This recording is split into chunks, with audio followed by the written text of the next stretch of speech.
دنیا میں ہر کھیل کا اپنا رنگ ہوتا ہے، مگر سب سے بدترین کھیل وہی ہے جو کسی کی مجبوری اور خلوص سے کھیلا جائے۔ دنیا میں مخلص ہمیشہ کمزور ہوتا ہے اور چمچہ گیری کرنے والا بازی لے جاتا ہے۔ رشتوں میں منافقت پیدا ہو جائے تو بہتر ہے کہ رشتہ ہی چھوڑ دو۔ انسان کبھی کبھی بہت تھک جاتا ہے یہ ثابت کرنے کے لیے کہ وہ غلط نہیں تھا اور نہ ہی اس کی سوچ غلط تھی۔ لوگوں کو معاف لازمی کر دیا کریں، مگر دوبارہ ان کو دل میں جگہ مت دیں، کیونکہ آپ دوبارہ غلطی کرتے ہیں ان کو دل میں جگہ دے کر۔ ہمیشہ یہی کوشش کیا کرو کہ دوسروں کی زندگی آپ کی وجہ سے آسان ہو، کیونکہ کسی کی زندگی مشکل کرنے سے بھی انسان کا مرنا آسان نہیں ہوتا۔ ہمیشہ نرم لہجہ رکھا کریں۔ نرم الفاظ میں کچھ بھی خرچ نہیں ہوتا، مگر ان کی قیمت بہت زیادہ ہوتی ہے۔ اگر آپ کو ذلت اٹھانے کی نوبت پڑ گئی تو بہتر ہے کہ آپ تکلیف اٹھا لیں، یہ ذل اٹھانے سے بہتر ہے۔ اگر کوئی تم سے تعلق توڑ جائے تو بہتر ہے کہ تم اس کے متعلق اپنی زبان کو غلط مت استعمال کرنا۔ تربیت کرنا اور پالنا دونوں میں فرق ہوتا ہے، کیونکہ کسی کا رویہ اخلاق یہ لازمی ظاہر کرتا ہے کہ اس کی تربیت کیسی ہوئی یا پھر اس کو صرف پالا ہی گیا۔ کسی کی چال پوشی کرنا اتنا آسان نہیں ہوتا، کیونکہ ہنر چاہیے ہوتا ہے انسان کو بھی کتا بننے میں۔ آج بھی دنیا میں ہر کوئی مطلب تک ہی پاس رہتا ہے۔ رشتوں کی قدر ہر گھر میں بھی نہیں ہوا کرتی۔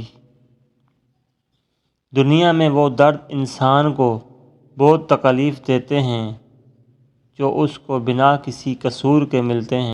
ایک شخص جب دنیا سے چلا گیا تو اس کو قبر میں اتارا گیا تو دوسرے دن ہی اس پہ اللہ کا عذاب شروع ہو گیا، کیونکہ وہ بہت گناہ گار تھا، اللہ کی عبادت بھی نہیں کرتا تھا۔ پھر ایک دن وہ سب عذاب اس سے دور کر دیا گیا اور اس کے لیے جنت کا دروازہ کھولا گیا۔ تو اس نے رب سے عرض کی، اے مالک، میں نے تو زندگی میں کبھی کوئی نیکی بھی نہیں کی تھی، پھر یہ کرم نوازی کس وجہ سے؟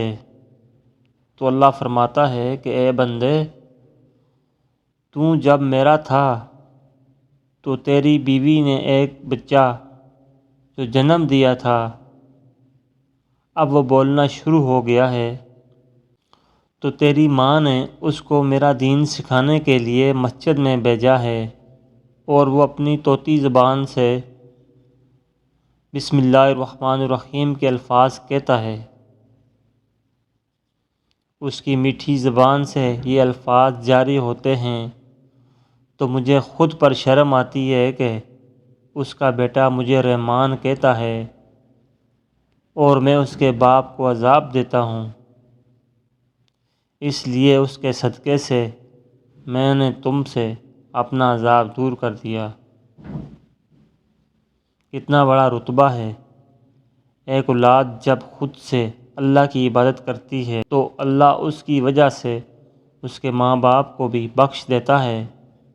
اس لیے اللہ کو پہچانو، اس کے حکم کو مانو کہ تم لوگ بخشے جاؤ، کیونکہ اگر تم اس کی عبادت نہیں کرو گے تو کل آنے والی تمہاری نسل بھی ایسا ہی کرے گی، کیونکہ ایک باپ کی زندگی میں جو کچھ بھی ہوتا ہے اس کا اثر اس کی اولاد پہ ضرور ہوتا ہے، اور خاص طور پہ بیٹی پر تو لازمی ہوتا ہے، کیونکہ باپ جب کسی کی بیٹی کو عزت دیتا ہے یا اس کی عزت کی حفاظت کرتا ہے تو وہی سب کچھ اس کی بیٹی کو بھی لٹایا جاتا ہے۔ بیٹیاں گھر سے رخصت ہو جائیں والدین کے سر سے ایک بوجھ سا اتر جاتا ہے، کیونکہ ان کی خوشیاں ہوتی ہیں کہ ان کی زندگی میں ہی ان کی بیٹیاں اپنے اپنے گھروں ہو گئی ہیں۔ مگر ہر بیٹی کا نصیب بھی ایک جیسا نہیں ہوتا۔ کسی کو کیسا شوہر ملتا ہے تو کسی کو سسرال والے اچھے نہیں ملتے، تو کسی کو اللہ پاک دونوں خوشیاں دیتا ہے مگر اس کو اولاد کی نعمت سے محروم رکھتا ہے، کیونکہ یہ تقسیم اللہ پاک کی خود کی ہے، اور ہم اس میں دوسروں کو قصوروار ٹھہرانے لگتے ہیں کہ دوسروں کی بیٹی کو بہو بنا کر لاتے ہیں اور اولاد نہ ہونے پر اس کی زندگی کو عذاب بنا دیتے ہیں، یا پھر اپنے بیٹے کو دوسری شادی کا مشورہ دینے لگ جاتے ہیں۔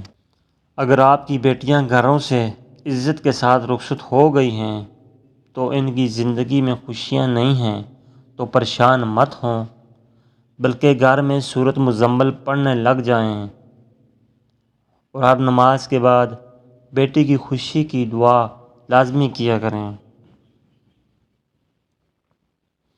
اللہ کے حکم سے اس کی زندگی میں کبھی کوئی دکھ مصیبت نہیں آئے گی اور وہ اپنی زندگی کو بہت پرسکون اور عزت سے گزارے گی، اور اللہ کبھی اس کو کسی آزمائش میں نہیں ڈالے گا، کیونکہ وہ رب بڑا ہی رحمان ہے۔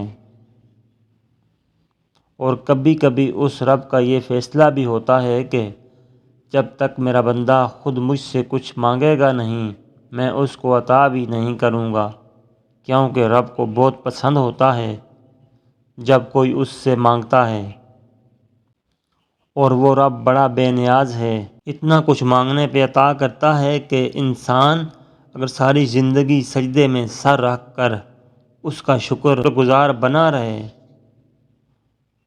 تو اس کے ایک احسان کا بدلہ بھی نہیں اتار سکتا۔ اس لیے ہمیشہ خود بھی اپنے اللہ پہ بھروسہ کریں اور اپنے بچوں کو بھی اس پاک رب سے مانگنے کی ترغیب دیں، کیونکہ وہی تو اللہ ہے جو ہر کسی کو اس کی سوچ کے مطابق عطا کرتا ہے۔ ناظرین کرام، امید کرتا ہوں آپ کو ہماری ویڈیو اچھی لگی ہوگی۔ ویڈیو اچھی لگی ہے تو لائک کیجئے اور مزید اچھی ویڈیوز کے لیے ہمارے چینل کو سبسکرائب کریں۔ ویڈیو دیکھنے کا بہت بہت شکریہ۔ جزاکم اللہ خیر۔